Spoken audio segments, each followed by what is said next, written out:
السلام عليكم ورحمة الله وبركاته. ازيكم يا حبايبي؟ عاملين ايه؟ اخباركم ايه؟ طمنوني عليكم. وحشني من الفيديو اللي فات. النهاردة ملخص كتاب. سألتكم عن نوعية الفيديوهات اللي عاوزينها، قلتولي توفير، ملخص كتب، تنظيف، ترويق، نصايح. النهاردة ملخص كتاب. الكتاب عن التوفير، بس مش زي اي كتاب اتكلمنا عنه. اتكلمنا قبل كده عن كتب ازاي تبقى مليونير، ازاي تبقى ثري. كلام النهاردة او كتاب النهاردة هيتكلم عن الوضع الحالي اللي احنا فيه، عن مرتباتنا نعمل ايه ونظبط امورنا ازاي. كتاب بيتكلم عن الحياة الحقيقية الواقعية اللي احنا فيها ومرتباتنا نعمل فيها ايه. عنوان الكتاب Your Money or Your Life. يعني ايه؟ فلوسك ولا حياتك. اسم الكاتب فيكي روبن. فيكي روبن. تفتكر لما بتشتري حاجة ب100 جنيه بتكون دفعت ال100 جنيه دي من جيبك؟ لا، انت دفعتها من عمرك، من وقتك، من أعصابك، من صحتك. الموضوع أكبر بكتير من إنك تكون دفعت حاجة أو ما وفرتش حاجة. الفيديو ده مش مجرد كلام عن التوفير وخلاص، ده بداية طريق مختلف.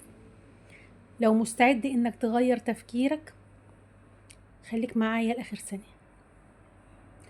هل الفلوس فعلا بتشتري حياتنا؟ لو سألت حد بتشتغل ليه هيقول لي علشان أعيش. دي مش الحقيقة. احنا بنشتغل علشان نصرف ونصرف ونرجع نشتغل علشان نصرف، وهكذا. دايرة مقفولة، بنجري في دايرة مقفولة. كل مرة بندفع فيها فلوس لازم نفكر بطريقة تانية. مش هفكر في الفلوس اللي أنا دفعتها، هفكر في الدقايق اللي اشتغلتها، مش في الجنيهات اللي دخلت محفظتي وخرجت من محفظتي. أنا هفكر في الدقايق اللي اشتغلتها والتعب والمجهود اللي عملته قبل ما أقبض. لو المرتب 6000 جنيه وبشتغل 160 ساعة في الشهر، ده مجرد مثال، هو ذكره بالظبط كده في الكتاب. لو المرتب 6000 جنيه وبتشتغل 160 ساعة في الشهر، يعني كل ساعة واقفة عليك ب37 جنيه ونص.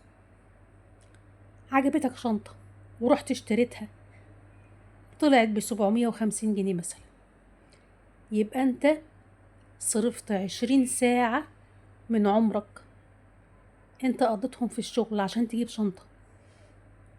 يعني صرفت 2.5 يوم شغل.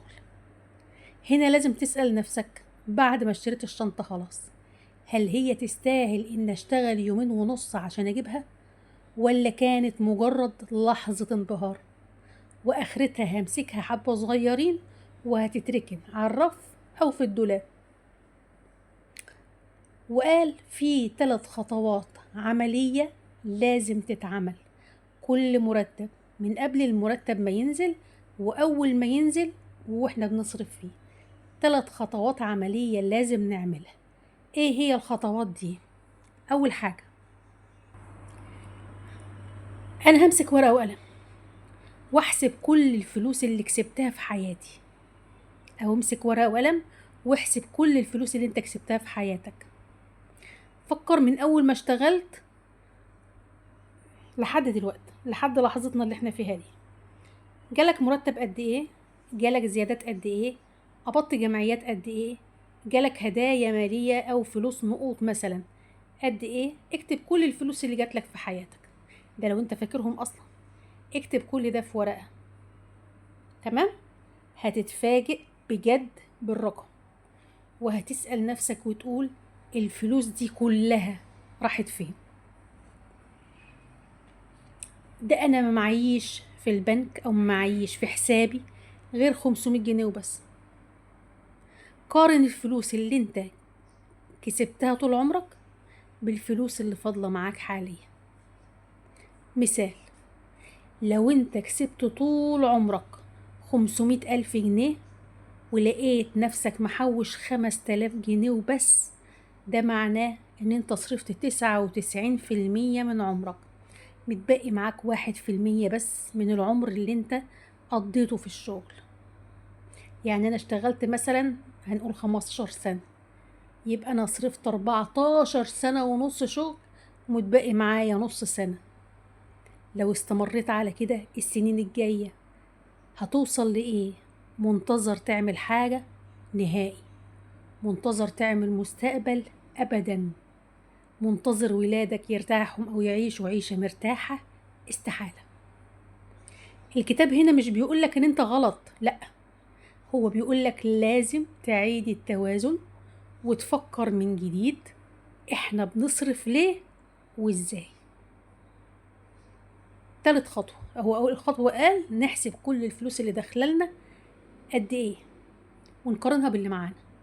تاني خطوة نقارنها باللي معانا ونشوف صرفنا قد إيه من عمرنا، باقي قد إيه من عمرنا. تالت خطوة هنكتب كل جنيه هيخرج من بعد استلام المرتب، كل جنيه هيخرج مننا يوميا لازم نكتب جنبه تصرف في ايه.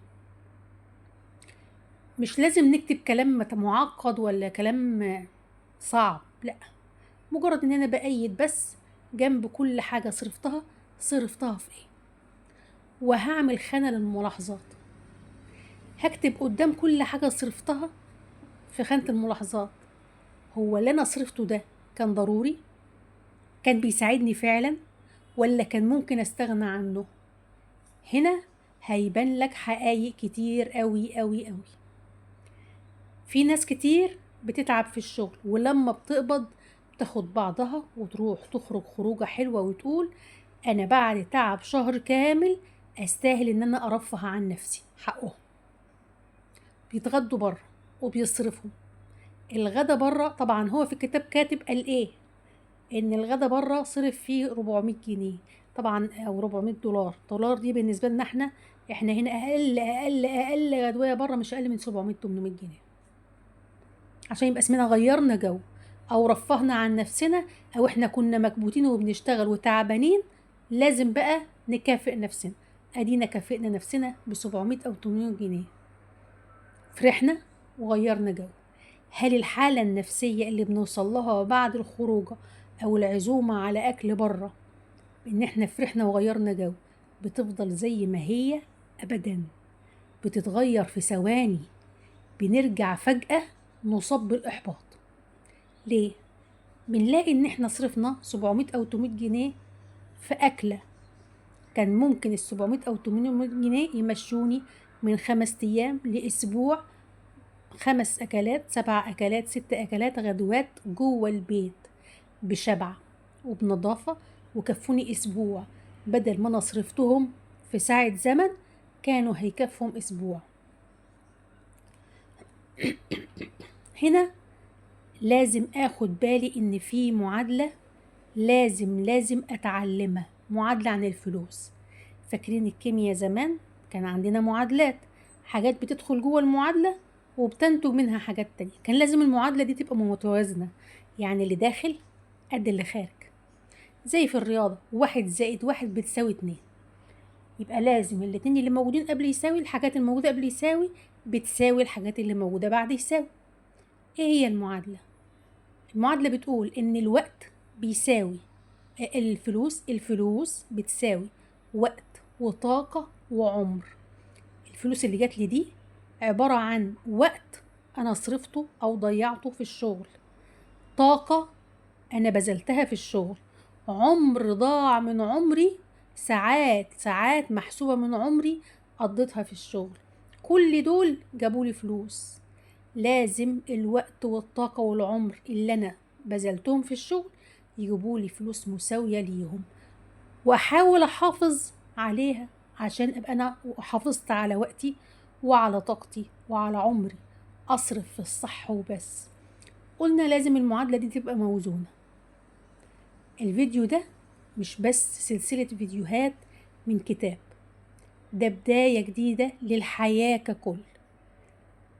لما تيجي للمصروفات أو لما تحسب المصروفات على إنها وقت هتختار بعناية أكبر. المصروفات مش مجرد فلوس جت وبتتصرف، المصروفات عمر عدى مش هيرجع تاني. ده هيخلينا نبص للفلوس بطريقة تانية وهيخلينا نحس بقيمتها أكتر. أنا معاكي خطوة بخطوة، وهنكمل باقي الكتاب في فيديوهات تانية جاية مليانة حلول. لو استفدتي أي حاجة اعملي لايك وسيبي تعليق واعملي شير، يمكن يكون في حد تاني محتاج يسمع الكلام ده. مستنياكوا يا حبايبي، هشوفكوا على خير الفيديو الجاي. باي باي.